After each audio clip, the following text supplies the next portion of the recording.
Hello everyone, my name is Stacy Cornett and I'm an infant and early childhood consultant, and I'm working with Head Start to offer you some ideas on how to reduce some of the anxiety that both you as caregivers as well as your children may be feeling during this difficult time. When I think about what's really important for helping children to feel calm and anxiety free and able to listen to parents and manage their behavior, the first thing that comes to mind is developing a routine. I think as caregivers, this is something that is also important for us to think about. What will be our routine? Just as if we were on a plane and the flight attendant was telling us, if there's a need for oxygen, put it on yourself first so that you can support younger people or someone sitting next to you. I think that's the way we should be thinking about how we support our children right now.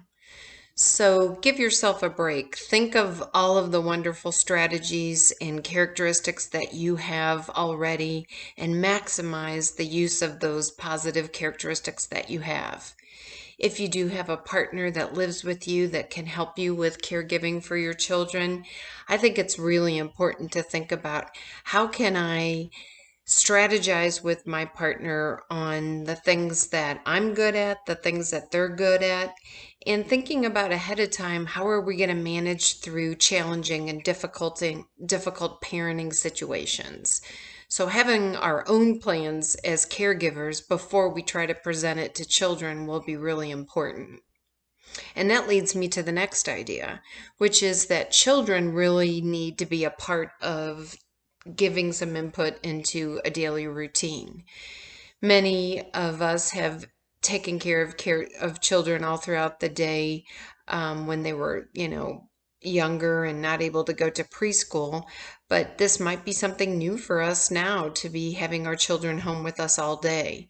So we can think about some of the nice routines that our children have told us about, that our home visitors have told us about, and try to mimic a day where there's a balance of quiet and interactive activities, solitary and group activities. Group meaning interactions with siblings or interactions with caregivers and parents in the home.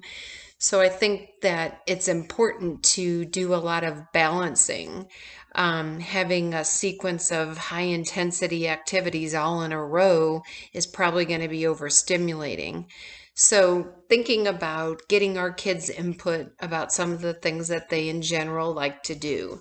Maybe there's craft activities, games, free play, time that they would call at school working in their workstations. We could imitate some of those routines and sit down with our kids and write out some of the ideas.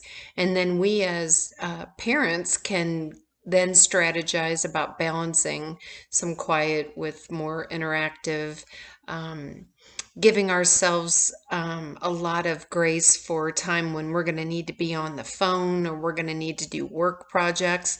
So strategizing ahead of time for what we're going to do if that comes up. I think to give kids options, limits, and rules even for when mommy and daddy are working or doing something that's very important. I want you to, pick something to do from these activities. And in general, during those times, I think it's nice to be able to have an expectation that kids are, separated and alone, so that there's a less higher chance likelihood of there being lots of problems that develop between the siblings. So thinking of all of these things is really important. Ultimately coming up with a picture chart, or, with short words or pictures to give kids an idea of something like, we're going to eat breakfast, we're going to have some make our bed, we're going to get ready for some work time, and work time is going to mean that we're going to have different stations of toys and things that we can do. We're then going to go to doing some drawing and activities, and going down the list of these types of activities, and then adding things like tech time, nap time, quiet time, we might call it, where everyone is expected to have some downtime. And that will give parents some, well needed time to be away from their kids and regrouping. And I would really suggest, much as new mothers are told by their doctors and friends, that take advantage of the time that your children are sleeping to do your own sleeping, your own rest time, because we're going to need as much energy as we can to manage through taking care of kids all day in this type of environment. So I think that there's a few other things that I want to mention that are also important for anxiety reduction, and that is helping kids to have an experience of not being inundated with a constant news stream or a lot of adult language and talk about things that are anxiety provoking.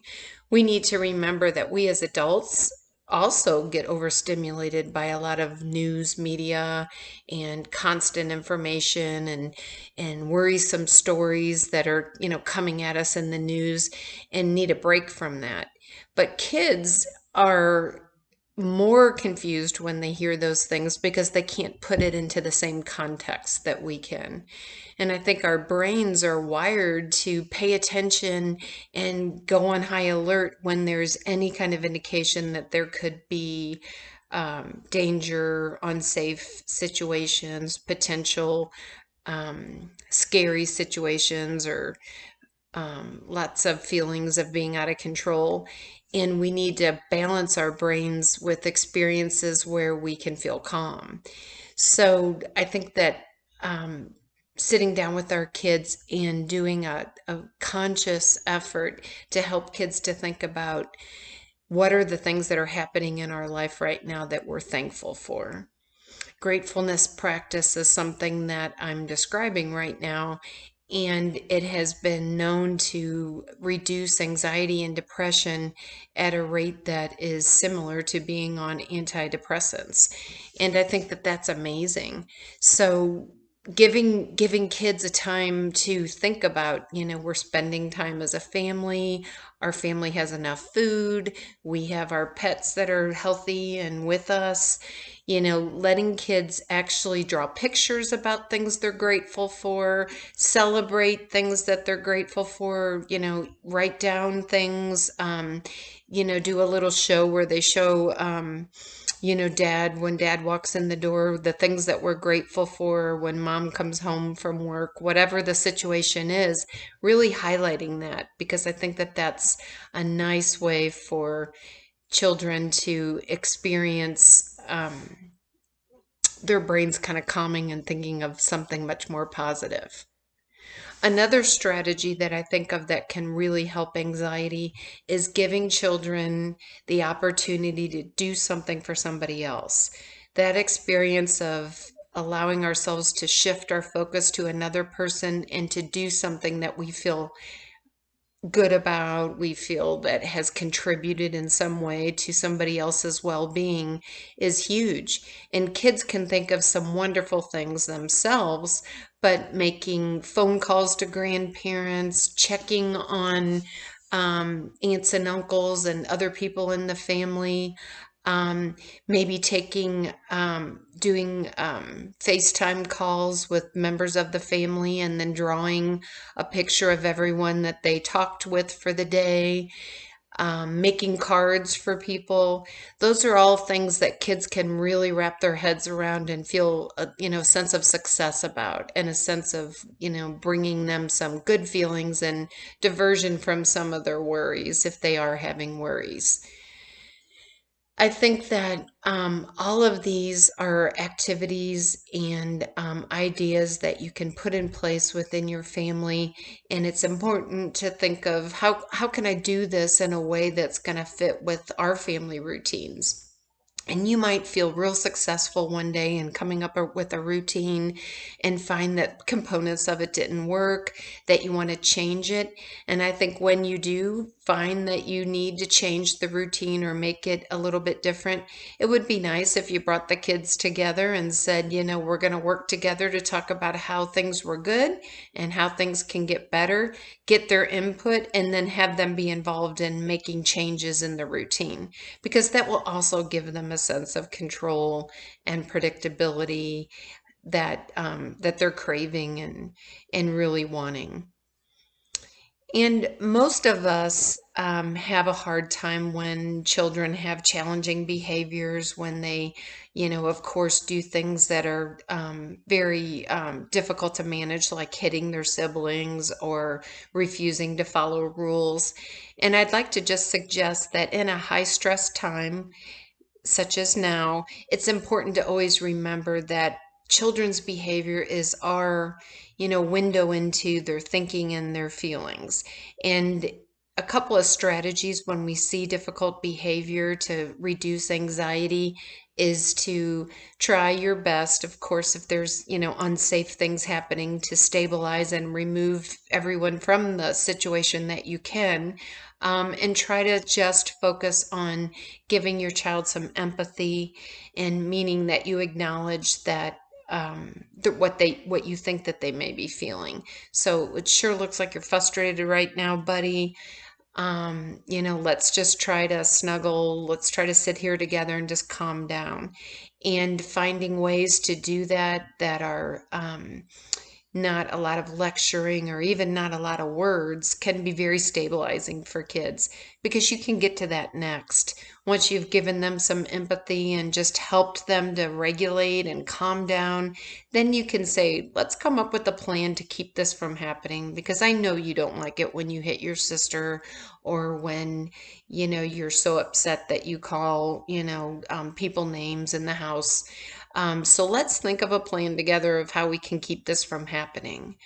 So those are some strategies to really keep in mind that I hope that you will find to be helpful. I'm going to be coming up with other videos where we talk about some activities that you can do within the household, and be looking for other Facebook posts. And I wish you all the luck in developing a routine, and also identifying ways to think about this as opportunities, because there are opportunities here that, when we think about it, are going to be brought to our awareness. There's things we're going to learn from this, and there's things that are going to happen for our kids that are positive. So good luck, everyone, and thanks for listening to the video today.